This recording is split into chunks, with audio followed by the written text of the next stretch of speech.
नमस्ते दोस्तों, स्वागत है आपका मेरे साथ एक नए जर्नी में। आज हम एक्सप्लोर करेंगे हेल, नरक, जो अलग अलग रिलीजन्स में कैसे देखा जाता है। क्या यह एक स्केरी फायर पिट है या फिर एक ऐसा स्टेट ऑफ माइंड जहां सोल को उसके कर्मों का फल मिलता है? क्या यह परमानेंट पनिशमेंट है या फिर टेम्पररी स्टॉप मोक्ष के रास्ते में? चलो इस जर्नी पे निकलते हैं और जानते हैं हेल के बारे में डिफरेंट रिलीजन्स के हिसाब से। हिंदुइज्म में हेल एक ऐसी जगह मानी जाती है जहां बैड गाइज को उनके कर्मों के हिसाब से पनिशमेंट मिलती है। ये एक सिंगल प्लेस नहीं है, बल्कि कई हेल्स हैं, जैसे राउरावा, कुंभिपाका और तामिसरा।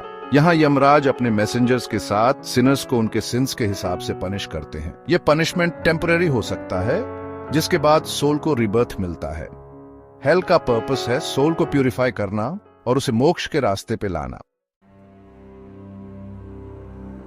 राउरावा हेल उन लोगों के लिए है जो दूसरों को हर्ट करते हैं। यहां उन्हें हंग्री एनिमल्स काटते हैं, पॉइजनस स्नेक्स डसते हैं। कुंभिपाका हेल में सिनर्स को बॉइलिंग ऑयल या ब्लड में डाला जाता है। यह पनिशमेंट उन लोगों को मिलती है जो क्रूएल्टी और वायलेंस करते हैं। इन हेल्स के बारे में सुनकर ही डर लगता है, लेकिन यह भी याद रखना इंपॉर्टेंट है कि यह पनिशमेंट परमानेंट नहीं है। चैप्टर 3 बुद्धिज्म में हेल को निराया कहते हैं।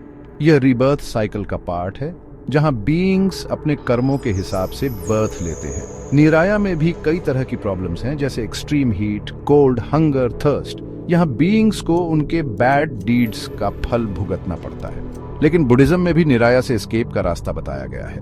गुड डीड्स और मेडिटेशन से बीइंग्स निराया से फ्री होकर मोक्ष पा सकते हैं। चैप्टर 4 जैनिज्म में हेल को नरका कहते हैं। यह 7th हेल माना जाता है, जहां सोल अपने बैड कर्मों की वजह से सफर करती है।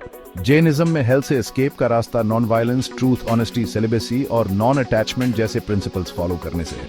नरका का पर्पस है सोल को प्यूरिफाई करना और उसे मोक्ष के रास्ते पे लाना। चैप्टर 5 दोस्तों, हेल कितना भी स्केरी क्यों ना हो, यह हमें एक लेसन देता है। यह हमें याद दिलाता है कि हमें अपने कर्मों के बारे में केयरफुल रहना चाहिए। हमें हमेशा गुड चूज करना चाहिए और दूसरों को हर्ट करने से बचना चाहिए, क्योंकि फाइनली हमारे कर्म ही डिसाइड करते हैं कि हमारा फ्यूचर कैसा होगा।